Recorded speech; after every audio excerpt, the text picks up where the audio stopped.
Sectoral fund and thematic fund, ये दोनों ही fund बहुत हाई रिस्क वाला फंड है, जहां आपका पैसा बहुत तेजी से भाग भी सकता है और डूब भी सकता है। जी हाँ, आप सही सुन रहे हैं। अगर आप एक नए इन्वेस्टर है और अभी अभी आपने अपना एसआईपी शुरू किया है और आपने सिर्फ हाई रिटर्न को देख के ही बिना कोई रिसर्च के कोई भी एक सेक्टरल फंड में अपना पैसा डाल दिया है, तो शायद आप एक बहुत बड़ा ट्रैप में फंस चुके हैं। मैं ऐसा क्यों बोल रहा हूँ, आइए मैं आप लोगों को समझाता हूँ।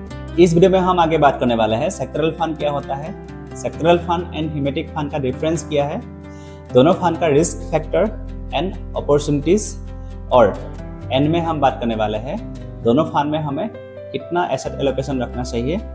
सो वीडियो को स्किप मत कीजिए, एंड तक जरूर देखिए। सबसे पहले बात करते हैं सेक्टरल फंड के बारे में। सिंपल भाषा में सेक्टरल फंड यानी one sector, that means sectoral fund सिर्फ एक ही सेक्टर में निवेश करता है, जैसे कि banking sector, IT sector, pharma sector. For an example, अगर आपने कोई भी बैंकिंग फंड में निवेश किया है तो आपका फंड सीधे सीधे अच्छे बैंक के स्टॉक्स में निवेश करता है, जैसे कि HDFC bank, SBI bank, ICICI bank, axis bank, और साथ में बैंक से जुड़े हुए कुछ अच्छे स्टॉक्स में निवेश कर सकता है। अब समझते हैं थीमेटिक फंड क्या होता है। थीमेटिक फंड एक थीम को फॉलो करता है जिसमें कोई सारे सेक्टर्स शामिल हो सकता है। थीमेटिक फंड का एग्जाम्पल है manufacturing fund, infrastructure fund, PSU fund, defence fund etcetera. मान लीजिए आपने कोई भी एक मैन्युफैक्चरिंग फंड में निवेश किया है, तो उस फंड में मैन्युफैक्चरिंग से जुड़े हुए कोई सारे सेक्टर शामिल हो सकता है, जैसे कि आपको उस फंड में ऑटोमोबाइल के कुछ बड़े नाम दिख जाएंगे, स्टील का कुछ अच्छा स्टॉक्स आपको यहाँ पे दिख जाएंगे, आपको फार्मा का भी कुछ अच्छा कंपनी का नाम आपको यहाँ पे दिख जाएगा, आपको डिफेंस का भी कुछ मैन्युफैक्चरिंग स्टॉक्स इसमें दिख जाएंगे, कंज्यूमर ड्यूरेबल का भी कुछ अच्छा स्टॉक हो सकता है। दैट मीन्स जितने भी मैन्युफैक्चरिंग से जुड़े हुए ग्रोइंग सेक्टर्स है, उन सारे सेक्टर्स के बेस्ट स्टॉक्स आपको इस फंड में दिख जाएगा। So sectoral fund means one sector और thematic fund means one theme but multiple sectors. अब बात करते हैं रिस्क फैक्टर के बारे में। चाहे सेक्टरल फंड हो या थीमेटिक फंड हो, दोनों ही हाई रिस्क फंड होता है, क्योंकि कोई भी सेक्टर हर वक्त एक जैसा परफॉर्मेंस नहीं दिखा सकते हैं, और हर एक सेक्टर का एक साइकिल टाइम होता है। कुछ साइकिल में एक सेक्टर अगर अच्छा करता है तो ये ज़रूरी नहीं है कि आगे जाके भी ये सेक्टर अच्छा ही करेगा। जैसे कि 2020 में जब कोरोना आया था, उस टाइम फार्मा कंपनी ने बहुत अच्छा रिजल्ट दिखाया था, और 2020 से लेके 2023-24 तक IT कंपनी में एक काफ़ी अच्छा बूम आया था। लेकिन पिछले 2 साल से IT कंपनी का परफॉर्मेंस बिल्कुल ही खराब है। That means IT sector under perform है फ्रॉम लास्ट 2 years। अब पिछले 2 साल में PSU एंड डिफेंस, इन दोनों ही सेक्टर में काफ़ी अच्छा ग्रोथ हमें देखने को मिला है। डिफेंस सेक्टर ने पिछले 2 साल में लगभग 40-60% तक का रिटर्न जनरेट करके दिया है। लेकिन अगर आप सिर्फ उस हाई रिटर्न को ही देख के डिफेंस सेक्टर में निवेश कर रहे हैं, तो शायद आप उस जाल में फंस सकते हैं, क्योंकि ये ज़रूरी नहीं है कि अगर पिछले 2 साल डिफेंस ने अच्छा किया तो आने वाला टाइम में भी डिफेंस सेक्टर अच्छा ही करेगा, तो ऐसा ज़रूरी नहीं है।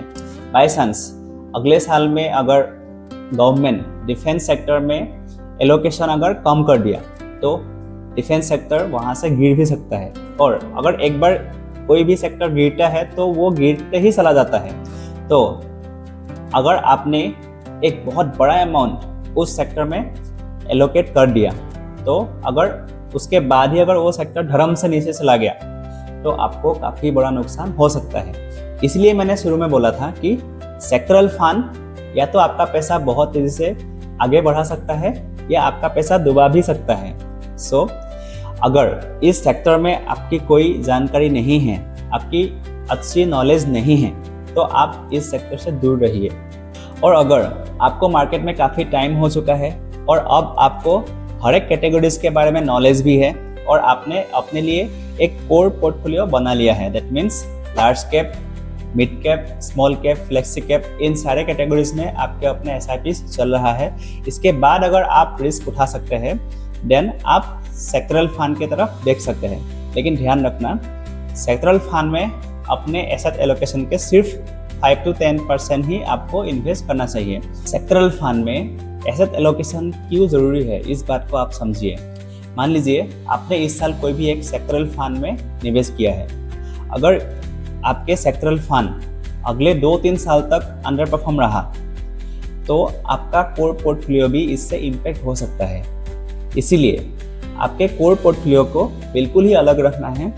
सिर्फ 5 to 10% ही सेक्टरल फंड में आप निवेश कीजिए, ताकि अगर सेक्टरल फंड ज़्यादा अच्छा परफॉर्म नहीं भी किया तो आपका कोर पोर्टफोलियो इससे इम्पैक्ट नहीं होगा।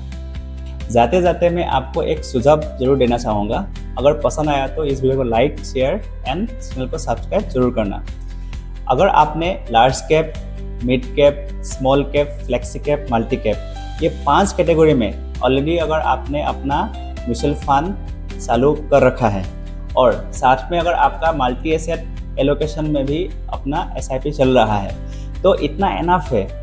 आपको कोई ज़रूरत नहीं है सेक्टरल फंड के तरफ देखने के लिए, क्योंकि सेक्टरल फंड में अगर आपकी विशेष नॉलेज नहीं है, सेक्टरल फंड में कब एंट्री लेना है और कब एग्जिट करना है, इनके बारे में अगर आपको नॉलेज नहीं है तो आप सेक्टरल फंड में ज़्यादा बेनिफिट आप नहीं कमा सकते हो। क्योंकि सेक्टरल फंड कोई टाइम नहीं देखता है। सेक्टरल फंड में एग्जिट कब लेना है ये भी जानना बहुत ज़रूरी होता है। सो अपने SIP को सिंपल रखिए, ज़्यादा कॉम्प्लिकेटेड मत कीजिए। जैसा चल रहा है ऐसा ही चलने दीजिए। सो आज के लिए इतना ही। जय हिंद।